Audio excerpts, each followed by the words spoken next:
for you, again on the theme of CVs, on the grounds that it seems to be the thing that I'm asked most about. So I thought I would start these lives with little things that really matter. And today we are definitely looking at the little things that are quite often overlooked. But if you get these wrong, it could be over before it's even started. So things that I'm talking about are as simple as what you've called your CV.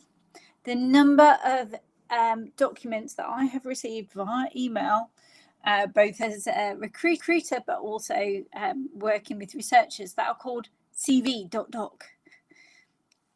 It's, I must have about, well, not quite 40,000, but I have a lot of CV.docs, and who knows, who they belong to, what they were for, etc., etc. So simply in your file name, make sure that you've put your name, preferably with the job that you're applying for, so that it doesn't get lost.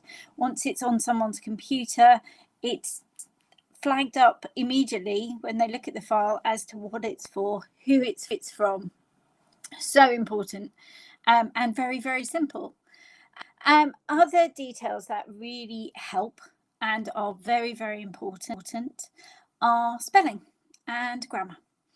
If you have a mistake on your curriculum vitae, then what that tends to ring alarm bells for me as a recruiter is this person has no attention to detail. They don't really care about applying for this job. They haven't put in the time and effort to make an application. Therefore, I'm not worthy of their time and effort. Why should I even look at their application?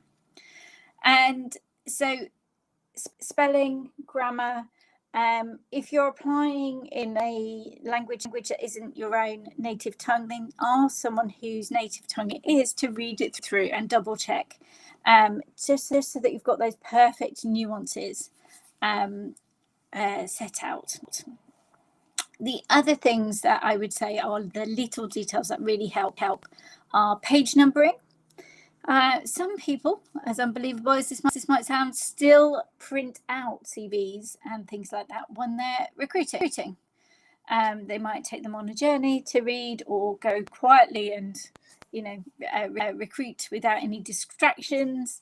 And so if they printed it off and you have multiple page document and you haven't numbered them, one might get lost. I remember a fateful day when we were recruiting and the pile of applications got dropped, and it was a bit of a scramble to try and match like with like. We did manage it, but it was something that we could have done without. And those people who had one of 3 or one of 2 on their bottom of their CV and with their name in the footer, was so much easier. I knew that I hadn't lost anything in that bit.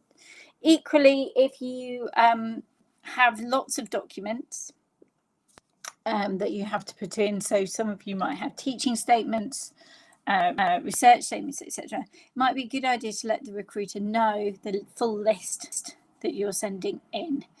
And so, kind of making sure that those little things are absolutely nailed down. The other little thing that really niggles me, and I know I'm a bit of a visual nerd, is if fonts change throughout. So you might have used a certain font for a heading, and then further down the page it's changed. And so it's like, mentally we do that. Is this more important? Is this less important? What's going on here? So it slows us down, and actually your CV is going to be looked at for less than 30 seconds. So anything that slows the reader down, you don't want that to happen.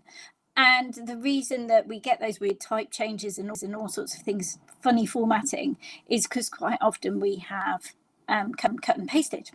So a very simple scan using a document formatter that keeps everything, all the headers, etc., the same, will save you time in the long run. So how you set up your initial document is really important, because then when you come to tailor it, that it's all going to look the same. So those are my top tips just on a Friday afternoon for the little things that really do make a big difference when it comes to putting in your CVs. Have a fantastic week.